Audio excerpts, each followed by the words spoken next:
नमस्कार, मैं आलोक कुमार सिंह, शासकीय स्नातकोत्तर महाविद्यालय।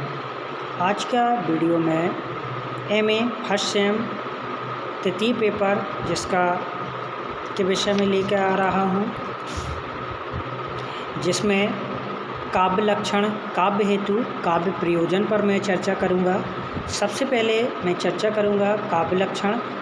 काव्य लक्षण संस्कृत पारिभाषिक शब्द के इसी अर्थ के अनुरूप मत और परिभाषा शब्द में प्रयुक्त होता है। इन शब्दों में तत्व भेद नहीं, लक्षण शब्द अधिक प्रचलित प्रतीत होता है।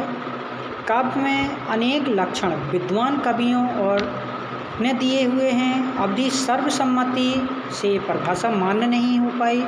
संस्कृत, अंग्रेजी और हिंदी में विद्वानों ने काव्य अर्थात कवि रूपी पक्षी को परिभाषा रूपी पिंजर में नियंत्रित करने के लिए अनगणित और अनक प्रयास किए, किंतु प्रत्येक परिभाषा में कुछ ऐसे तत्वों का अभाव रहा जिसका होना अनिवार्य है। अधिकांश समीक्षकों ने अधगज न्याय के अनुसार ही कविता के किसी एक अंग को ही स्पर्श किया और उसी को केंद्र बिंदु मानकर परिभाषा निर्धारित करने की चेष्टा की।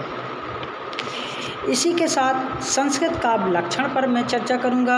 संस्कृत के आचार्यों ने अपनी विशिष्ट दृष्टि से काव्य का लक्षण प्रस्तुत किया। इन समस्त लक्षणों ने 3 वर्गों में विभाजित भी किया। सबसे पहला, काव्य में अलंकार को प्रधानता देने की परिभाषा। नंबर 2, काव्य में रस को प्रधानता देने की परिभाषा। नंबर 3, काव्य में गुण और दोषों को प्रधानता देने की परिभाषा।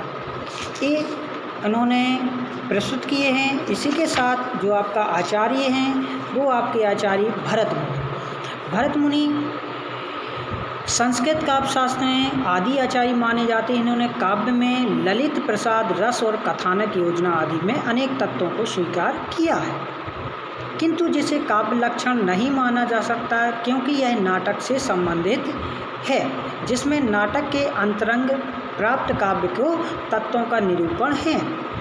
इसी के साथ दूसरा, अग्नि पुराण काव्य के सबसे प्राचीन परिभाषा अग्नि पुराण की है। अग्नि पुराण में काव्य की परिभाषा सावचेतम वाक्यम इष्टार्थ विवक्षिणा पदावली काव्य स्फुटित अलंकार गुण दोष वर्जितम अर्थात संक्षेप में इष्ट अर्थ को प्रकट करने वाली पदावली से युक्त ऐसा वाक्य काव्य है जिसमें अलंकार हो जो दोष रहित हो और गुणों से युक्त हो। यह बाह्य रंग निरूपक परिभाषा है जिसमें काव्य को बाहरी सीमाओं में बांधने का प्रयत्न किया गया है। इसीलिए यह परिभाषा भी प्रभावकारी रूप स्पष्ट नहीं कर पाती।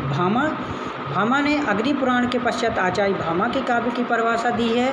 शब्द अर्थ संहिता काव्य अर्थात शब्द और अर्थ का सहयोग काव्य है। यह परिभाषा भी काव्य में बाह्य स्वरूप को ही व्यक्त करती है, इसलिए बाह्य रूप निरूपक यह परिभाषा अत्यंत व्यापक है। इसी के साथ डॉक्टर नगेंद्र ने भामा के काव्य लक्षण का अर्थ लिया।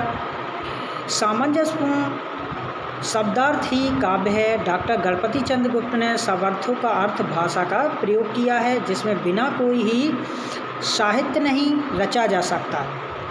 इसी के साथ अगला जो आपका कवि आता है वो आते हैं रुद्र ने काव्य अलंकार में काव्य की परिभाषा इस प्रकार दी है। ननो शब्दार्थो काव्यम अर्थात शब्द और अर्थ के सहयोग को ही वाक्य कहते हैं। रुद्र ने यह परिभाषा ही अनुकरण किया है। आचार्य दंडी शरीर तत्व इष्टार्थ विवक्षिणा पदावली अर्थात इष्ट अभीष्ट अर्थ को प्रकट करने वाली पदावली ही काव्य शरीर है। डॉक्टर नगेंद्र ने दंडी के काव्य लक्षण को भामा के काव्य लक्षण से समता प्रतिपादित करते हुए लिखा है। शब्द और अर्थ और सहयोग इष्ट अर्थ को अभिव्यक्त करने वाला शब्द या पदावली एक ही वाक्य है। इसी के साथ अगला जो है वो आते हैं बामन ने रीति को काव्य की आत्मा माना।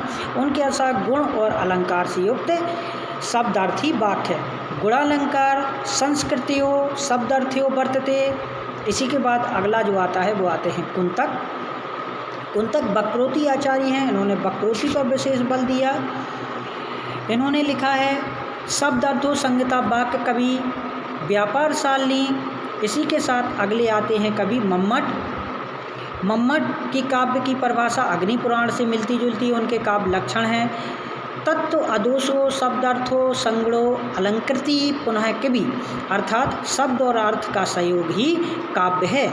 इसमें इन्होंने अर्थ के 3 विशेषताएं दी हैं, दोषों, आदोषी, दोष से रहित, सागुणों, प्रसाद आदि से गुणों से संपन्न, और तीसरा वे कहीं पर भी अलंकार से हीन हो सकते हैं। इसी के साथ इन्होंने आगे चर्चा की है आदोष रहित वाक्यों में स्तुति, सुनने और कर्कश की संस्कारहीनता आदि दोष होते हैं। सगुणों, गुणों से युक्त काव्य में शब्दार्थों गुणों से युक्त होना चाहिए, यह मम्मट का कथन है। काव्य के में प्रमुख 3 गुण होते हैं, सबसे पहला माधुर्य, दूसरा ओज और तीसरा होता है प्रसाद। अलंकृति तीसरा पॉइंट है, अलंकृति पुनः काव्य ही अलंकार हो या ना हो, मम्मट की दृष्टि में काव्य में अलंकार होना आवश्यक नहीं है। इसी के साथ अगला जो आपका कवि आते हैं वो आते हैं विश्वनाथ। आचार्य विश्वनाथ ने 1-2 सादे सब सदे का सिद्धांत अपनाते हुए काव्य की परिभाषा वाक्य रसात्मक काव्यम। इसी के साथ अगले जो आते हैं पंडित राज जगन्नाथ रसगंगाधर के रचयिता, पंडित 17वीं शताब्दी के आसपास रमणीयत अर्थ को प्रधानता दी है। उनका कथन है रमणीयत अर्थ का प्रतिपादक ही शब्द और काव्य है, रमणीयार्थ है प्रतिपादक शब्द काव्य। इसी के साथ इन्होंने आगे चर्चा की है, इसके अंग्रेजी काव्य लक्षण पर चर्चा मैं नेक्स्ट वीडियो में करूँगा। अगर आप सभी को मेरा वीडियो पसंद आता है तो उसको ज़्यादा से ज़्यादा लाइक करें, शेयर करें। इसको मैं यूट्यूब पर अपलोड कर देता हूँ। थैंक यू, धन्यवाद।